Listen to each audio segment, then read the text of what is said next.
Fourth second is also an interval. ये कौन सा इंटरवल है?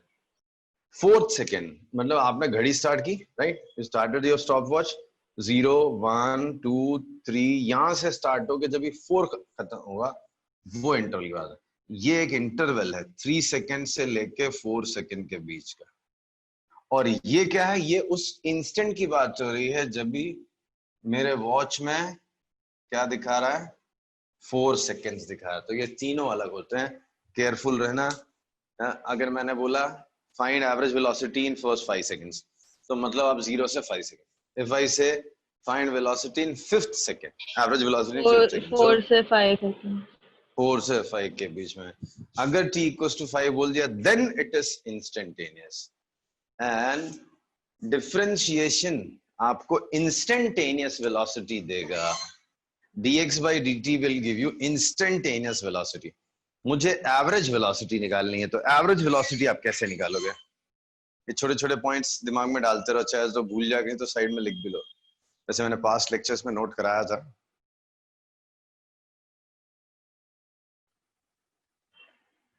कोई दिमाग लगाएगा?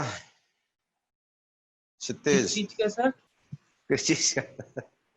अरे बेटा इस क्वेश्चन का दिमाग लगाना। nth सेकंड में आप वेलोसिटी कैसे निकालोगे?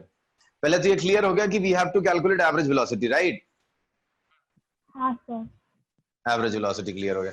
तो एवरेज वेलोसिटी का फॉर्मूला क्या है? Displacement upon time.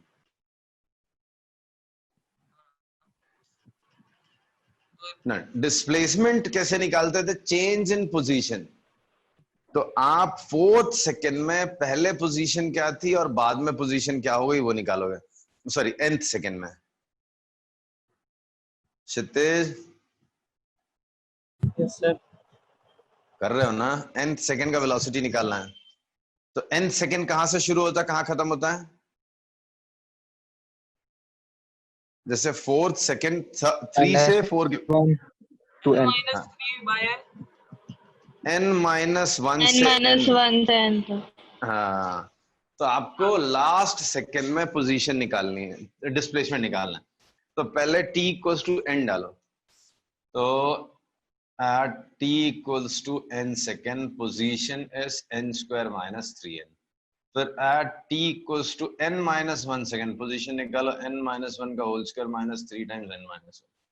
So n square minus 5n plus 1 plus 3 4, yeah। So ये n minus 1 second।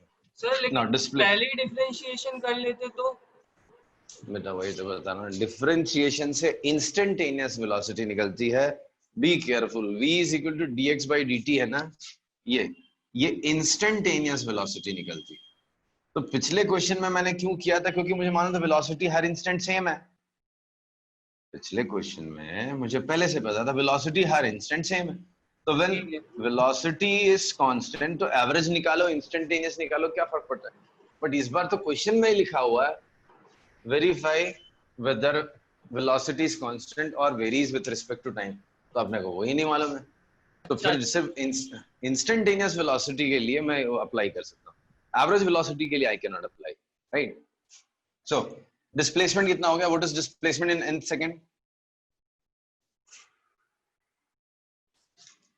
Displacement in nth second कितना हुआ? Change this minus n square cut 2n minus 4 हो गया। तो वेलोसिटी कितना हो गया? Average velocity 2n minus 4 upon 1, तो 2n minus 4 मीटर पर सेकेंड। तो ये वेलोसिटी है उस पार्टिकल की nth सेकेंड में। तो ये चेंज हो रही है या कांस्टेंट है? सर 2n minus 4 कैसे हो गया? Final position minus initial position. Final position is n square minus 3n, initial position is n square minus 5n plus 4 हो गया। Subtract n square cut plus 2n minus 4। यही पूछना ना, या ये नीचे वाला? Yes sir, yes. nth second is of 1 second, कोई भी सेकंड 1 सेकंड का ही होता है। 4th second is of 1 second, या इंटरवल t2 माइनस t1 कर लो तो n माइनस 1 वो भी 1 हो जाएगा। तो average velocity is 2n minus 4 meter per second. Is it constant और it varies with respect to time?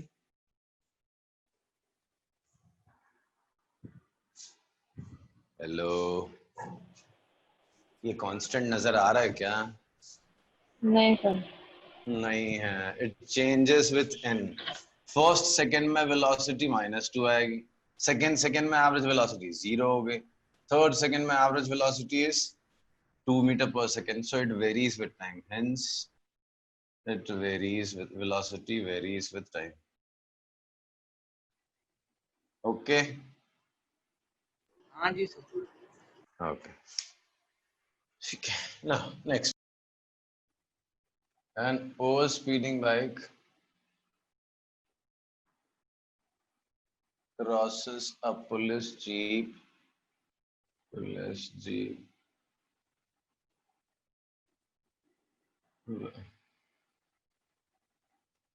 police jeep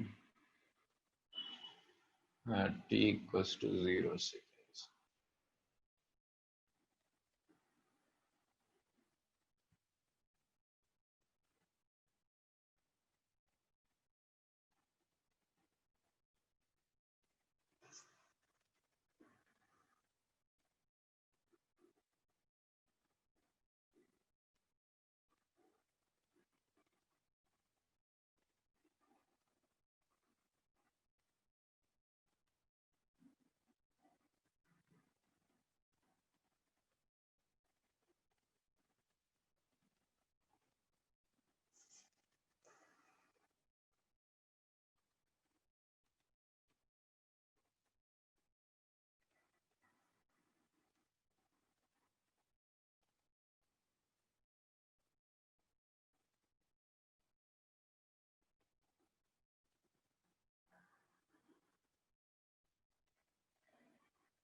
Good. An overspeeding bike crosses a police jeep at t equals to 0 second. Police jeep starts chasing after 10 seconds. The police jeep moves with a constant velocity of 35 meters per second and catches overspeeding bike in 30 seconds. Calculate speed of bike, assuming constant speed, assuming that bike was also moving constant speed.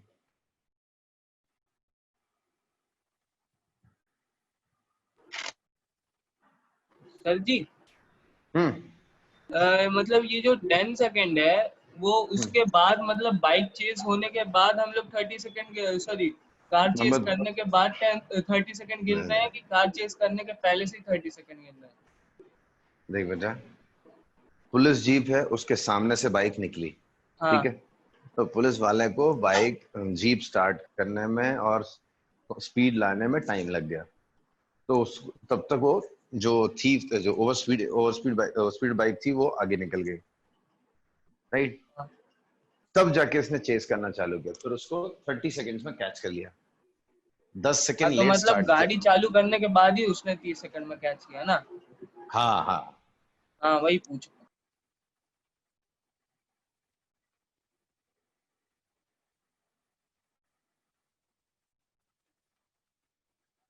Done. So 105 meters per second. 105 meter per second, ऐसे कैसे हो सकता है? इस हिसाब से तो police वाला कभी पकड़ ही नहीं पाएगा।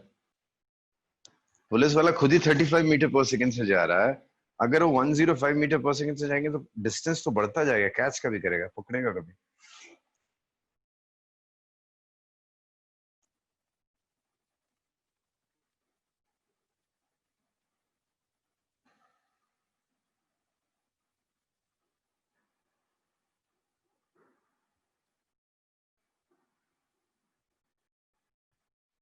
वैभव, यस सर। नहीं सर आया? जी 26.25। 26.25 is a possible answer. Let's see. See, what sir is initial lead? हाँ, what is initial lead of bike? ये पुलिस जीप जो था, राइट, ये पुलिस जीप जो है, जीप खराब हो गई, तो ये 10 सेकेंड में इसने कितना लीड लिया होगा? 10 सेकेंड में इसका वेलोसिटी अगर v है तो v into T would be lead, right? Sorry T है 10 सेकेंड, तो 10 इंटू वी, तो लीड कितना था उसका? 10v। फिर क्या किया इसने? तो ये चलना स्टार्ट किया, फिर यहां कहीं जाके ये बाइक और पुलिस जीप जो है एक दूसरे को क्रॉस करते हैं, right? So this distance is how much? This distance is 1056 30 seconds में कैच किया, तो 30 इंटू 35 1050 मीटर, राइट? और इसने कितना कवर किया? 30v, 30 तो 30v प्लस 40v 10v, तो 40v is equal to 1050, cancel, तो 26.25 मीटर पर सेकंड। समझा? तो वापस समझा सर, समझा। ओके, सी, रिपीट कर। हाँ, सी, there's a bike and there's a police jeep, right? Bike crosses with some speed, I don't know, suppose this v meter per second, तो इसका velocity कितना v, इसको क्रॉस करके आगे चला गया। पुलिस वाला शांत बैठा हुआ है 10 सेकंड, 10 सेकंड के बाद उसने चेस करना स्टार्ट किया, तो 10 सेकंड्स में ये कितना आगे जा चुका है? पहले बाइक वाला पहले से 10 इंटू वी आगे गया, राइट? राइट ना? Yes. तो 10v आगे चला गया, ओके। अब उसके बाद इसने स्टार्ट किया और स्पीड से आया और इसको यहाँ पकड़ लिया, बाइक वाले को यहाँ पे कैच किया, नहीं? तो 30 सेकंड्स लगे पुलिस वाले को उसको पकड़ने के लिए। तो ये तो स्पीड पता है आपने को, पुलिस जीप का कितना? 35 मीटर पर सेकंड। तो 35 मीटर पर सेकंड की स्पीड से 30 सेकंड्स में उसका डिस्प्लेसमेंट कितना होगा पुलिस जीप का? 35 इंटू 30, दैट इज 1050 मीटर। तो ये कितना है? 1050 मीटर। और ये कितना आ गया है? 30v। कौन? ये तो v से ही जा रहा है ना बाइक वाला, तो वो कितना गया? 30v। तो ये टोटल कितना हो गया? 10v प्लस 30v, और ये कितना हो गया? 1050। सो 40v इक्वल्स टू 1050। सर जी, और सर जी, हाँ, चीज पूछना था, मतलब यहाँ पे हम वेलोसिटी और स्पीड दोनों को बराबर लेके चल रहे हैं ना, हम्म। तो जब ये अगर नेगेटिव का केस होता है तो उसमें हम लोग उसमें वेलोसिटी मतलब बहुत ऊपर अच्छा नहीं हो डाउट है, सकता ना। मेरे बहुत अच्छा डाउट है। सी, कॉन्सेप्चुअल क्वेश्चंस में हम लोग हमेशा वेलोसिटी स्पीड अलग अलग बोलते हैं। यहाँ पे कभी वेलोसिटी बोल देते हैं, कभी स्पीड बोल देते हैं, कभी कुछ भी बोल देते हैं। तो सी, ये एक तो पहला मेरी mistake, I should not do that. Second thing is, जब मुझे पता है कि वो एक ही डायरेक्शन में चलेगा, डायरेक्शन चेंज होने वाला ही नहीं है, हाँ? अब ऐसा तो नहीं है कि ये बाइक वाला इधर जाएगा, पुलिस वाला इधर जाके फिर इधर आके फिर से पकड़ने जाएगा, ऐसा तो नहीं करने वाला। तो जब मुझे पता है कि वो टर्न नहीं लेगा, मतलब एक ही डायरेक्शन में सब जाने वाले हैं, तो जाने दो, फिर क्या फर्क पड़ता है? स्पीड बोल दो, वेलोसिटी बोल दो, सब कुछ सेम ही है, राइट? नहीं, ठीक है। तो उसके बाद भी मैं बोलता हूँ मेरी गलती है। अगर बुक्स देखोगे आप तो वहां पे they use a clear word, either they will use velocity और they will use speed, but मेरे मुंह से कभी भी वेलोसिटी निकल जाता, कभी ना। Next question.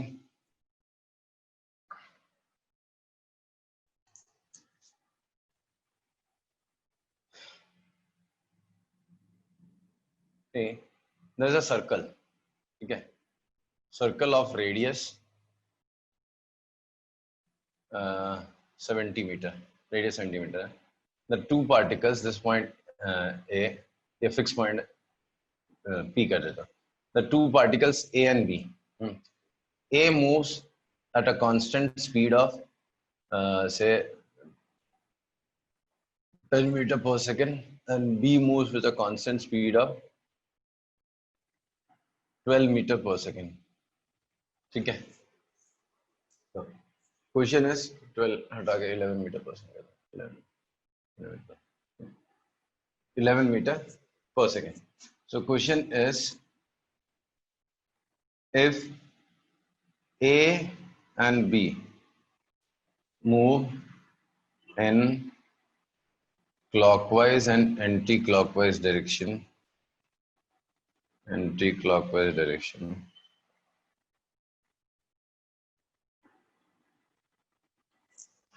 after what time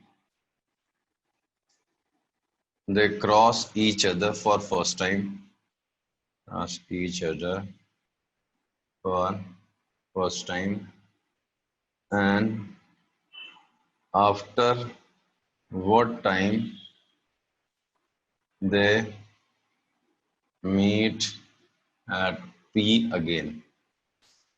See, repeat above question if both A and B move clockwise.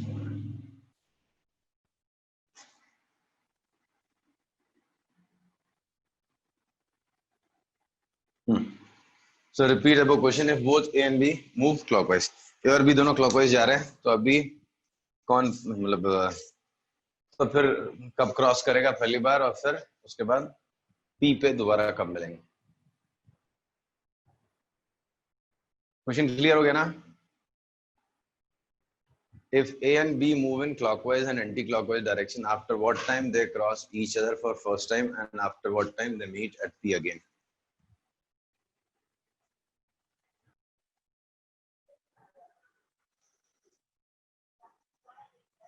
Done? क्या हो गया? जैसे क्वेश्चन स्टार्ट हुआ सब लोग शांत से हो गए. से सॉल्व कर रहे हैं. करो जल्दी.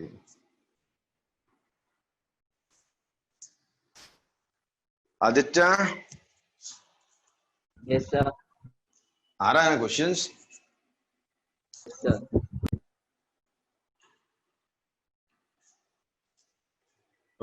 और सर्वेश ने कुछ भी नहीं बोला. सर्वेश कर रहा हूँ sir.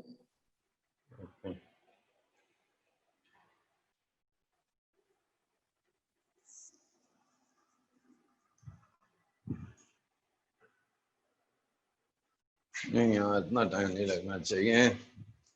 See, suppose it takes t seconds. T seconds में they cross each other. Obviously, B would have covered more distance. A would have covered less distance. So t seconds में A covers how much? 10t. B covers how much? 11t. The total distance is what? 21t. But this will make one circumference. That is 2 pi r. So 2 into 20, 2 by 7 into 70. That's your answer. So this is 10. So t is equal to, अरे यार ये तो गलत value हो गई. मुझे 12 लेना चाहिए था तो मैंने गलती से लेना 12 कर देता हूँ उसको. तो ये 12 है तो 22 t हो जाएगा. तो ये 22 cancel. 20 second answer. Then question is after how much time? After how much time they will cross each other at P again? P पे क्रॉस करना आपने.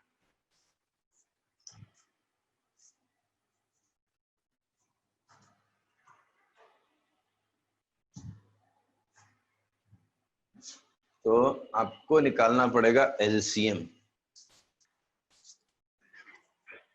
आप पहले चेक करो A को पूरा कंप्लीट करने के लिए P पे वापस पहुंचने के लिए कितना टाइम लगता है. देन B को P पे पहुंचने के लिए कितना टाइम लगता है? 43 to 44 सेकंड्स लगते हैं. फ्रैक्शन में बता दो ना.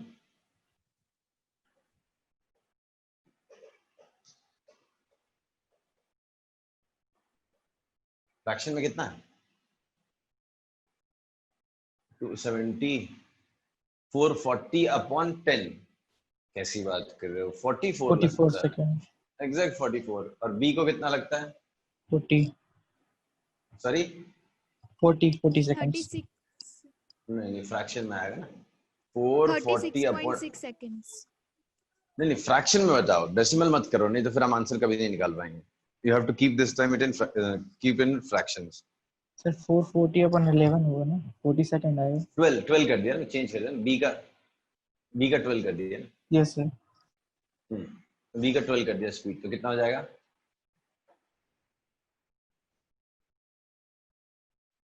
110/3. 110/3. तो A जो है after how many seconds? 44 seconds के बाद P पे वापस पहुंचेगा. फिर 88. फिर आफ्टर 88 कितने सेकंड्स के बाद पहुंचेगा? 132 फिर 176 ऐसे बार बार पी पे पहुंचेगा। एंड बी कितनी देर में पहुंचेगा? 110/3, 220/3, 330/3।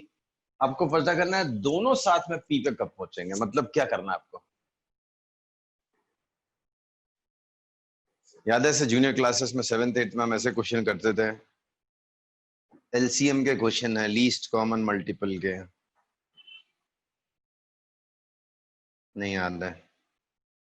These are few questions based on LCM, least common multiple. See, A takes how much time? A takes 44 seconds to reach P again. To reach sir ये एक राउंड पी तक वापस पहुंचने तक का हाँ, 44 सेकंड्स है ना? 44 सेकंड। तो हर 44 सेकंड में वो यहीं पहुंचेगा ना बार बार। और ये अलग टाइम में B takes how much time? B takes 10/3 seconds. बराबर है ना? 440/12। हाँ, तो 110/3 seconds to reach P again. Reach P again. Right. So LCM of 44 and 110/3 will give you the time after which they will reach P simultaneously. समझना, logic समझना। P कितनी देर के बाद साथ वहां पहुंचेगा? 44, फिर 88, फिर 132, फिर 176, फिर 220, फिर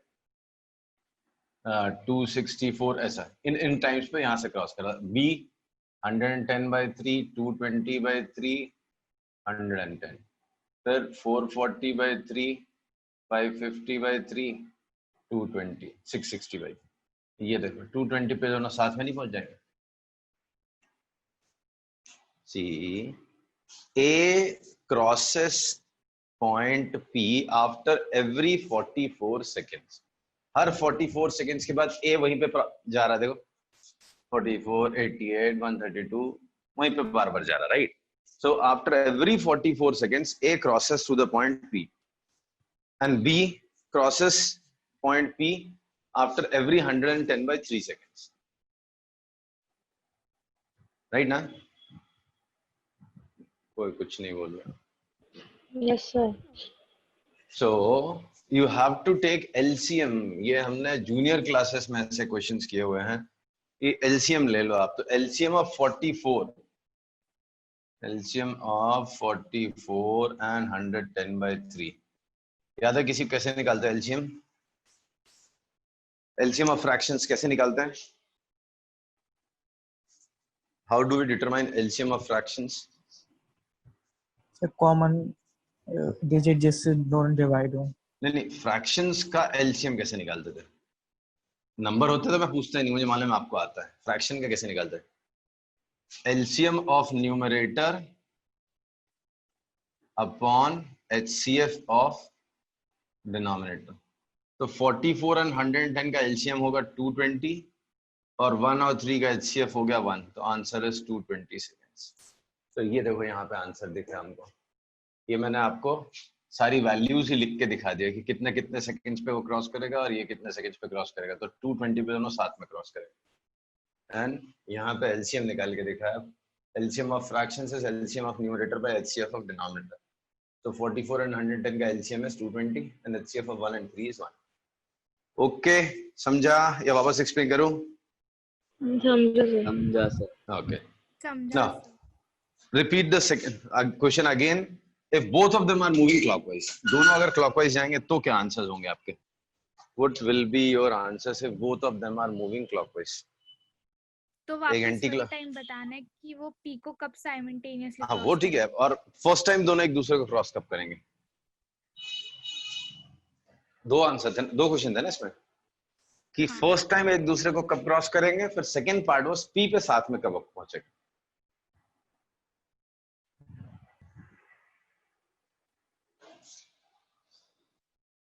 चलो आई विल स्टॉप हियर। कल थोड़े से और एक दो क्वेश्चन करेंगे, फिर नेक्स्ट केस लूंगा। ये आपके लिए होमवर्क। आप सोचो इतना टाइम लगा देते हो ये सिंपल क्वेश्चन। नेक्स्ट क्लास है मेरी, तो कल मिलते हैं, इसको कंप्लीट करेंगे।